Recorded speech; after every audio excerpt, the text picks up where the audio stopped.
what's up? In the 26 years that I lived in Chicago, I ate Tavern style thin crust pizza well over 1,000 times. Compare that to the less than 30 times that I've eaten deep dish pizza in my life. That's because thin crust pizza is way more sessionable, and in all honesty, it's the style of pizza that people from Chicago eat most of the time. Since I live in St. Louis now, the only pizza that I have access to is this stuff. So to get a quick refresher on this style, I jumped in my car and drove 5 hours up to the deep south side of Chicago to Vito and Nick's, the supposed birthplace of the Chicago thin crust pizza. Can I have a large sausage and a large Italian beef and mild giardiniera, please? This was probably the best version of Chicago thin that I've ever eaten, and it really clarified for me exactly what this pizza is about and how it should taste. So today I'm gonna use that experience to show you guys exactly how to recreate this style of pizza at home. To get started, I'll need to make some pizza dough. For that, I'll grab my food processor and into the jar combine 360 grams of bread flour with 40 grams of cold butter. Just like it does in pie crust, this butter is going to bring flakiness to the pizza as it melts into little pockets inside the crust during the bake. Flakiness is a unique attribute for pizza, but it's an integral one for this style. The pizza at Vito and Nick's was very buttery and very flaky, almost like a saltine cracker. Now I'll pop the top of my food processor and pulse this until the butter has been broken down into little gravelly bits.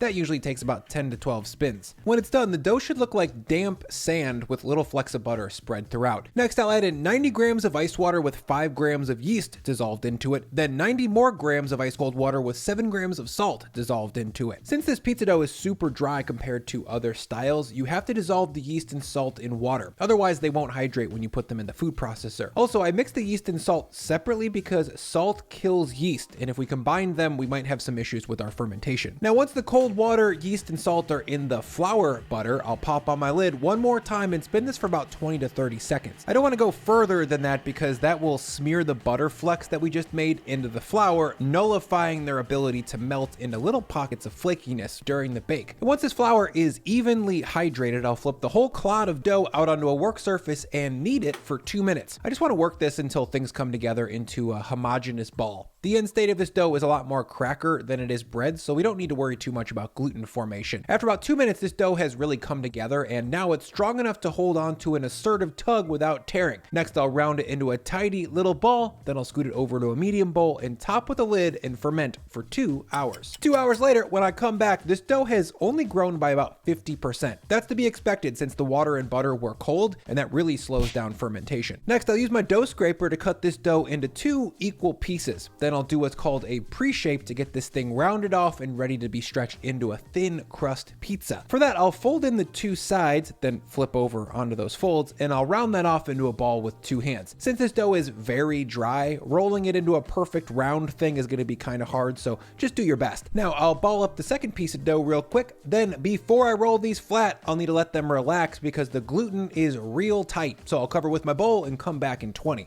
minutes later, this dough is relaxed and ready to be made into pizza. So now I'll flip one of my doughs out of the way, then flip the other dough over so it seams side up. I'll hit this with some flour to keep it from sticking to me, then I'll drop down a 12-inch pizza pan and give it a bunch of downward pressure. This gives me a flat 6-inch piece of dough that won't snap back nearly as much as if we started with just the ball. Now I'll grab my rolling pin and roll this dough until it's about 2 inches longer. Then I'll turn 90 degrees and repeat the same thing. Pretty quickly, we've got this rolled out to about 8 inches and it's looking pretty even. So I'll keep working this 90-degree roll and turn maneuver a few more times until I've got this closer to 12 inches wide. And once I'm at just about that width, I'm going to start to put some extra pressure on the outer edges. No matter what you do, things are going to end up being thicker on the outside than in the middle if you don't go out of your way to taper them back down. And once I've got an even, flat 12-inch round, I'm going to grab my pizza docking tool. Aside from being a great pair of slacks, a docker is also a roller with spikes on it that you use to pierce pizza dough to inhibit any large bubbles from rising up during the bake. This one's like $10 on Amazon, and if you're interested, I'll link to it down in the description. To use it, I'll roll it 7 to 8 times across my pizza dough in 2 directions. If you don't want to buy a specialty tool to pierce your pizza, a fork can work here. Just be careful because the tines are pretty sharp and you can easily tear a hole in your dough. Next, I'll flip my dough off to the side, then grab some parchment paper, spray it with a little bit of olive oil pan spray, then drop down a generous sprinkle of fine grind cornmeal. Cornmeal is actually a huge part of the flavor and texture of this style. At Vito and Nick's, the bottom of this pizza was aggressively dusted with cornmeal, and I think that's because it helps move it in and out of the oven, but it also brings a toasty popcorn flavor and a little bit of a crunchy texture. Next, I'll lay my docked pizza dough out onto the corned up parchment paper, then I'll move it over to a sheet tray and top with my other rolled out, docked, and corned up pizza dough. From here, I'll move both pizza doughs over to the fridge to cold ferment and cure uncovered for 4 to 24 hours, preferably 24. And when I say cure, I mean dry out and develop a skin. This little detail enables like 50% more crispiness in this crust, but we'll check back in on these tomorrow morning. Speaking of tomorrow morning, one of the first things I do every morning is drink a big old cup of Trade Coffee. Trade is a coffee subscription service that sends curated coffees directly to your door. Trade Coffee is roasted to order, ground specifically for how you brew your coffee, and then delivered as often as you like. Some of the tastiest coffees that I've tried this year have come from Trade, which isn't surprising because they source their coffee directly from over 55 local roasters across the US. Like this bag of Daydream Decaf from Atomic Coffee Roasters based out of Peabody, Massachusetts. Trade maps your specific preferences, then pairs you with coffees that they know you're gonna love. They use a combination of coffee industry expertise and machine learning to figure it all out.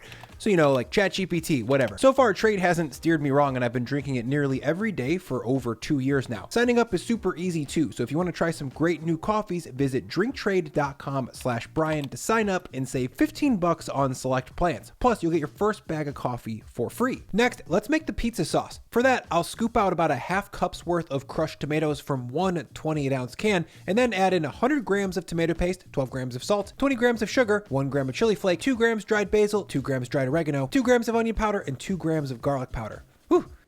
Next, I'll drop in my immersion blender and spin this up until the dried herbs are broken down and everything is well combined. This thicker tomato paste forward sauce models exactly what I had at Vito and Nick's. Since this pizza has no edges, you don't want stuff to run off the side, and a thicker sauce helps keep things glued down.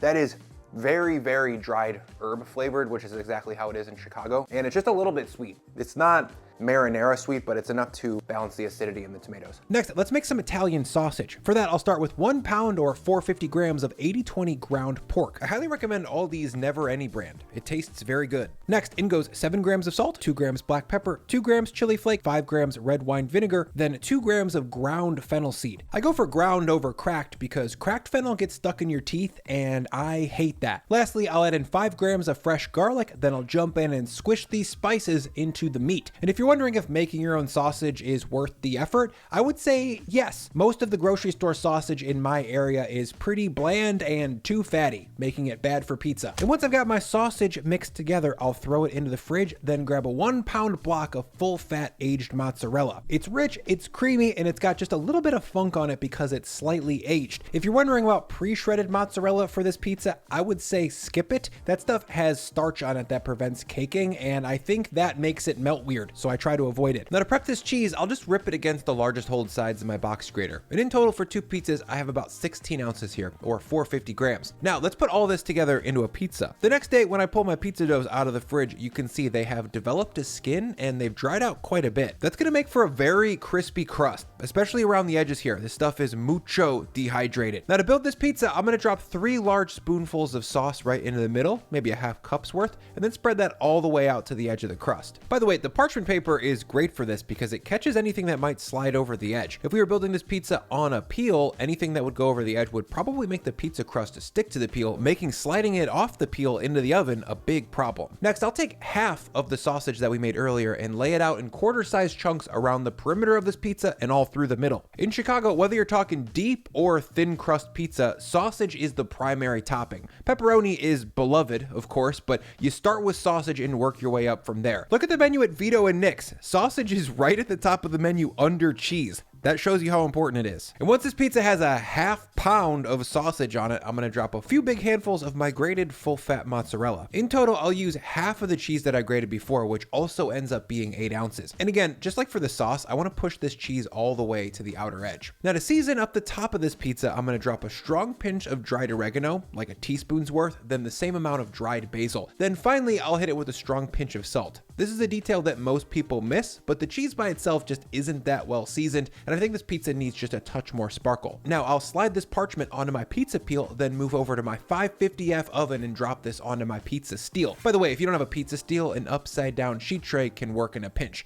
And cut to the time lapse, baby. Oh, cheese melting always looks fun.